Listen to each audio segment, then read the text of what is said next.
आदेशाची पायमल्ली रात्री तहसील कार्यालयात गुप्त फेरफार। पोंभुर्णा येथील सर्वे क्रमांक 97 आराजी 46 ही शेतजमीन प्रकाश दगोडा श्री गिरीवार यांच्या नावावर नोंद असून ती सातबाऱ्यावर आहे। मात्र या नोंदीतील देवराव दगोडा श्री गिरीवार नावाचा कोणताही व्यक्ती अस्तित्वात असल्याचे स्पष्ट झाले आहे। या पार्श्वभूमीवर उपविभागीय अधिकाऱ्यांनी सदर नाव सातबाऱ्यावर कमी करण्याचे आदेश नुकतेच काढले। मात्र संबंधित आदेश झुगारून नायब तहसीलदार दीपाली आत्राम यांनी बनावट कागदपत्रांच्या आधारे नव्याने दुसरे आदेश काढल्याचा प्रकार समोर आला आहे। या प्रकाराची माहिती वरिष्ठ अधिकाऱ्यांच्या लक्षात येताच आत्राम यांनी स्वतःच त्या बेकायदेशीर आदेशांना रद्द करण्याची उपविभागीय अधिकाऱ्यांकडे परवानगी मागितली आहे। त्यामुळे महसूल खात्यातील गंभीर दुर्लक्ष आणि जबाबदारी झटकण्याचा प्रयत्न उघड झाला आहे। दरम्यान देवराव गुडलावार यांचा मुलगा योगेश गुडलावार आणि तहसील कार्यालयातील ऑपरेटर पारुल यांनी रात्री 12 वाजताच्या सुमारास कार्यालयात येत राजपत्रातील मजकुरात फेरफार करत असल्याचा प्रकार उघडकीस आला आहे।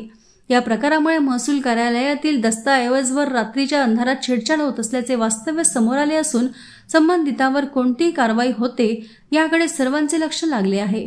यावेळी युवासेना जिल्हा प्रमुख विक्रांत सहारे, संजयजी ठाकूर, पोंभुर्णा शहर प्रमुख महेश गिरीवार व साहिल नैताम यांच्या उपस्थितीत ही पत्रकार परिषद पार पडली। पोलिसांची कार्यवाही चालू असताना त्यांच्यावर झालेल्या राजपत्रात खोटा बनावटी या राजपत्रात FIR झाल्यानंतर त्यांनी स्वतः आपल्या मुलाला रात्री 11:30 ते 12 वाजता प्रशासकीय अधिकाऱ्यासोबत 11:30 ते 12 वाजता कोणत्या कामासाठी तिथं पाठवलं पोंभुर्ण्यामध्ये, आमच्या थेट सवाल आहे।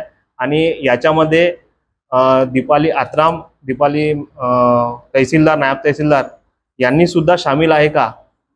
आणि शामिल त्यांच्या स्वतःच्या त्यांनी जो आदेश काढलाय त्यांनी का बरं तो शासन SDM साहेबाकडे का बरं रद्द करण्यासाठी पाठवला आणि कोणता आर्थिक व्यवहार करून त्यांनी हा आदेश काढला, असं आम्हाला सरळ आमचं असं म्हणणं आहे।